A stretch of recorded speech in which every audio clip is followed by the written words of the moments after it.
What this video is for is for those who have bought the paint can smoker.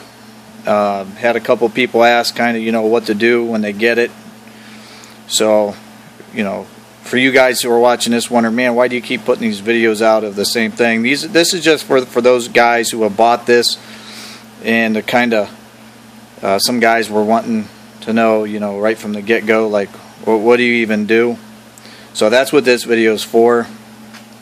Anyway, this is the paint can one that I've sold a couple of them of.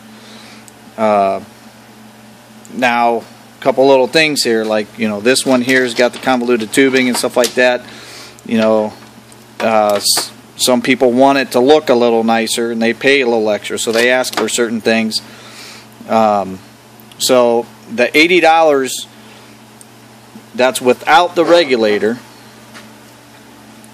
And so basically everything you see here except for the convoluted tubing, add $5 for that, is this is $80 plus shipping and handling.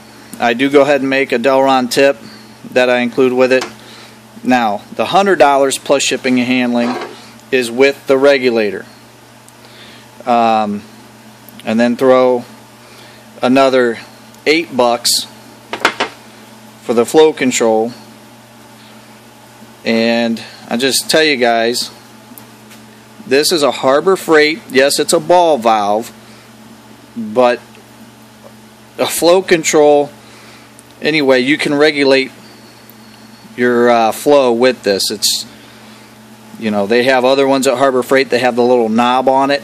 This is the same thing, except for it has a handle. Makes it a little easier to use. So some of the guys who have already bought this, that are wanting to be able to control the flow a little bit, step the smoke down, just go to Harbor Freight. I think these things are $3.99 on sale, and I have this going to the in port of the regulator, not the out. And the reason why I'm doing that is, if I'm trying to keep, you don't want to, since there's no pressure relief or anything on the can, and which I don't forget, it's still best when you have this to not put the can lid super tight. For failure of any kind, you would want some kind of relief, and if the can lid is not on real tight, at least it'll just pop the lid off. So anyway, I think there's 7 or 8 feet of cord here. Anyway, some of them have just a regular inline style fuse with the glass fuse.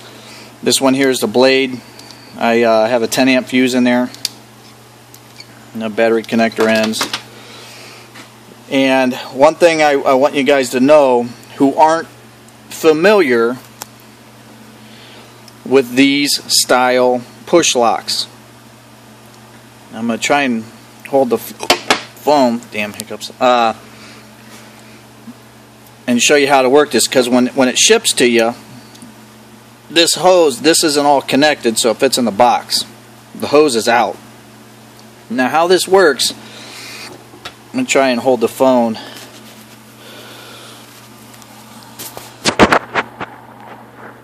What you do is, sometimes you don't have to push on the hose. You'd be pushing the hose. It comes apart even quicker. If you push the hose in, you pull back on this, and then you pull the hose out. I work with these a lot every day, so I can do it with one hand. Anyway, what I'm doing is I'm going to pull the hose that way, towards my right, and I'm going to be pushing back on this ring, this ring here to the left. So, see that? Now, when you get it, make sure your hose, anyway, the hose goes in there 11/16 of an inch. So you're going to put it in there, and then you're going to hold. I can't do it with both hands. you got to make sure you're going to feel the hose stop when it goes in there. I got a chew in and I swallowed some, so I'm hiccuping like crazy. Alright, you got to hold the regulator.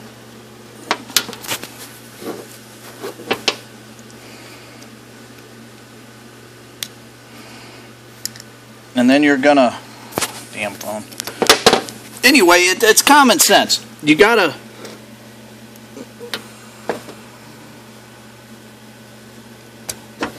push it all the way in, then you'll feel it stop. You're going to have to do that, and then you're going to do the same thing to this one. Now, some guys might be saying, dude, that's common sense. Well, not everybody knows about these, so that's why I'm explaining it. Okay? And then same with the can.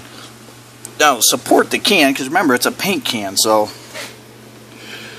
you know, you're going to support this, and then you're going to, actually, let me pause this. I'll grab a marker so you can see. Alright. I'm going to mark back here.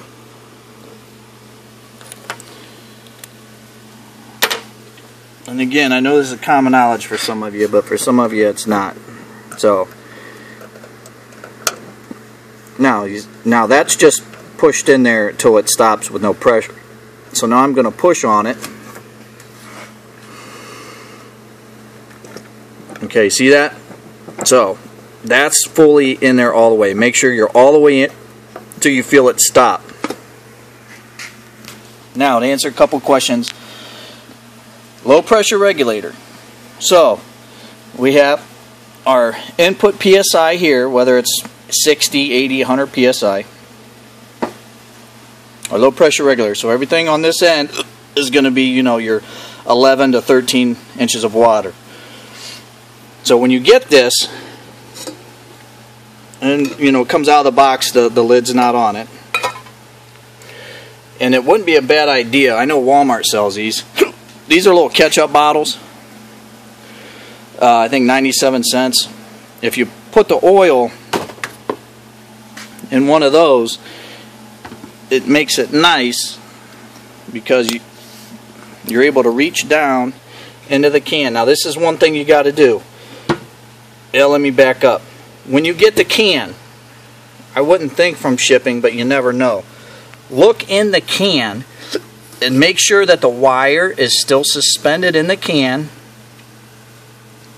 and your ends and all that aren't touching the walls of the can. It'd blow the fuse, but it's just smart. Use your head for a second and make sure that the wire isn't touching the air bar or the can.